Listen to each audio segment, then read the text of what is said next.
Okay, let's jump right into this stack of sources you've shared. They all seem to point toward Let's jump right into this stack of sources you've shared.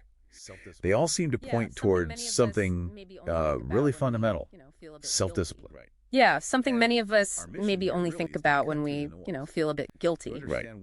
And our mission here really is to cut through the noise. To understand what these materials say is the true power and, well, the meaning of discipline. Because it's not just about deprivation, is it, or punishment. That's the common view, but these sources suggest something else entirely. Exactly. They make this really powerful case that it's fundamentally a pathway to freedom, achieving your potential, and this is a surprising part, an active self-love. That really reframes it, doesn't it? Totally flips the perspective for most people. So it's less about forcing yourself, to do things you hate, and much more about making choices now that, honor your future self. So, in this deep dive, we're going to pull out the core insights. We'll look at how this idea impacts your physical health, your mental strength. Achieving those big goals. Battling distractions, a big one today, and ultimately just owning your life. What's fascinating across these materials is this consistent theme. Self-discipline isn't some external rule book someone hands you. No. It's an internal commitment, something you make to yourself. And it's not just theory, right? The sources give concrete examples. Right. Like that point about a workout not being optional. One article described it as a non-negotiable appointment. You schedule it first thing and you just do it. It's about setting up that internal priority system. Derived from your own goals, yeah. Exactly. Building those patterns, that consistency.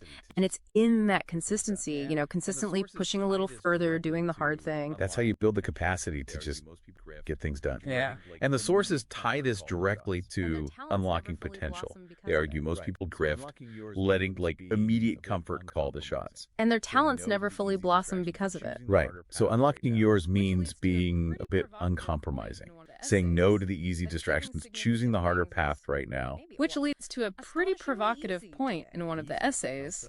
Achieving significant things is maybe astonishingly easy today. Easy? How so? Not because the tasks themselves are easier, but because so many people lack even a basic level of mental toughness. Oh, okay. Just the ability to do what you know you should do, even when you don't feel like it. That apparently sets you leagues apart. It builds character. And this isn't just professional stuff. Several sources talk about pushing through discomfort as a way to sort of calluses your mind.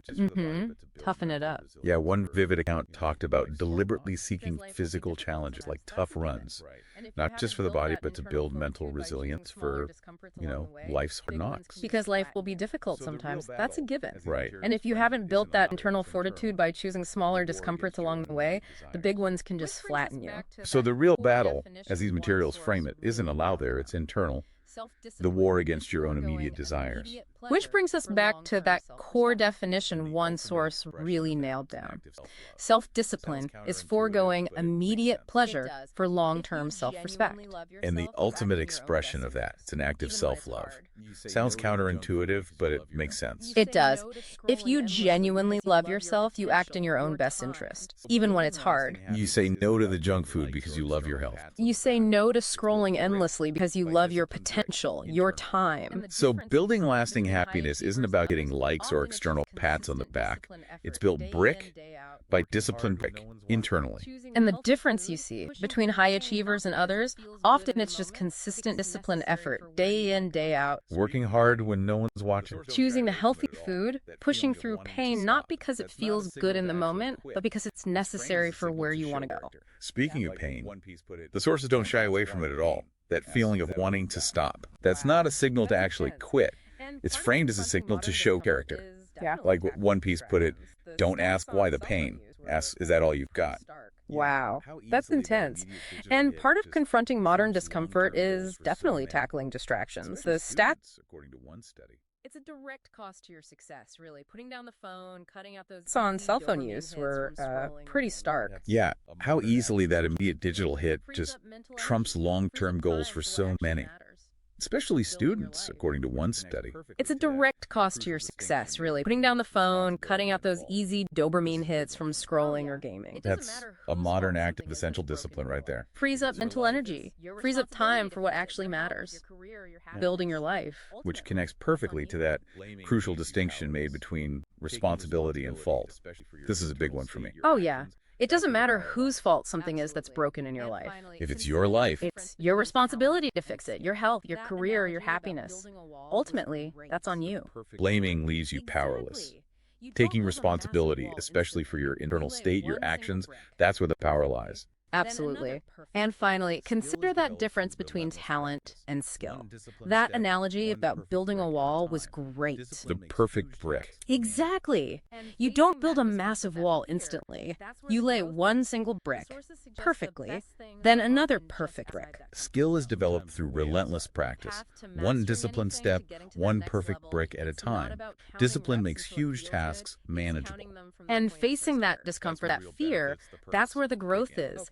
The sources suggest the best things are often just outside that comfort zone. Sometimes way outside. The path to mastering anything, to getting to that next level, it's not about counting reps until it feels good. It's counting them from the point it starts to hurt. That's when the real benefits, the perks, kick in. Okay, so let's wrap this up. All right, so the core idea from these sources.